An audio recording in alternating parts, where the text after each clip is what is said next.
നമസ്കാരം guys, Mrs ആർജയാണ്. അപ്പൊ നമ്മള് കല്യാണം കഴിഞ്ഞത് ആർജയുടെ പെടലിയൊക്കെ ഒളുക്കിയിരിക്കുകയാണ്. ബസ്സാത്തിരിക്കാണ് ഗൈസ്. കുറേ നേരമായി, 1 മണിക്ക് പറ്റുന്ന ബസ്സാണ്.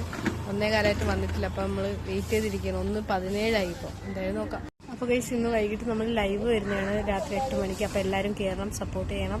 അപ്പൊ എന്തായാലും നമുക്ക് ലൈവിൽ കുറെ കാര്യങ്ങൾ പറയാനുണ്ട്. അപ്പൊ എന്തായാലും എല്ലാരും വരിക. ലിങ്ക് നമ്മുടെ സ്റ്റോറിയിലുണ്ട് കേട്ടോ ഗൈസ്. നമ്മൾ യൂട്യൂബിലാണ് ലൈവ് വരുന്നത്. ഇല്ല ആർജ? ആർജയ്ക്ക് വയ്യ. ആർജയുടെ പെടലി ഒളുക്കിയിട്ട് ആർജയ്ക്ക് തല നമുക്കപ്പോൾ കണ്ണനെയൊക്കെ കൊണ്ടുപോകാനുണ്ട്. ഇവിടെ ചേച്ചിയൊക്കെ ഉണ്ട്. എന്തായാലും നോക്കാം, നമുക്ക് പോകാം. ഇവിടെ സമ്മേളനത്തിന് ഇത് ഒരുക്കിക്കൊണ്ടിരിക്കുകയാണ്. അപ്പം അതിലെ കസേര പെറുക്കിയിട്ടാണ് നമ്മൾ ഇരിക്കുന്നത്. എന്തായാലും ബസ് വരട്ടെ.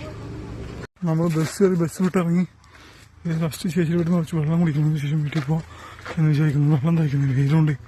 എന്നെ ഇനി വീട്ടിലേക്ക് പോകണം. അപ്പോൾ കഴിച്ച് നമ്മൾ പതുക്കെ വീട്ടിലേക്ക് നടന്നു വേണ്ടി പോവാണ്. ഇനി പതുക്കെ മല കയറി പോകണം. ഇതെന്ന് വെച്ചു ഇവിടത്തായി നമ്മൾ വീട്ടിൽ നിന്നിട്ട് ഡ്രസ്സൊക്കെ ഊരി ഒരു നിക്കർ ഇട്ട് ഒറ്റക്കെടുത്തും ഫാൻ ചുട്ടിലെന്ന് വെച്ചു വെള്ളം കുടിക്കും. 2-3 ഉപ്പ് വെള്ളം തീർക്കിപ്പോ. ബസ്സൊക്കെ എടുത്ത് കഴിഞ്ഞ് കുറച്ച് കഴിഞ്ഞിട്ട് വേണം ഇതിൻ്റെ മാവിൻ്റെ കൊണ്ട വൃത്തിയായിട്ട് കയറ് വീണ്ടും പഠിച്ചു കെട്ടാനായിട്ട് പണിയുണ്ട് നമുക്ക്. വീട്ടിലെത്തിയതും ഫസ്റ്റ് തന്നെ എൻ്റെ പെടലേക്ക് നമ്മൾ കുറച്ച് മൂവ് തേച്ചിട്ടുണ്ട്. വേദന മാറിയാൽ മതിയായിരുന്നു. ഭയങ്കര പെയിൻ ഒട്ടും പറ്റുന്നില്ല. റൈറ്റ് സൈഡിലേക്ക് തിരിക്കാൻ വയ്യ, ലെഫ്റ്റ് സൈഡ് പിന്നെയും കുഴപ്പമില്ല. റൈറ്റിലേക്ക് തിരിക്കാൻ പറ്റുന്നില്ല. പണിയായി പോയത് ശരിക്കും.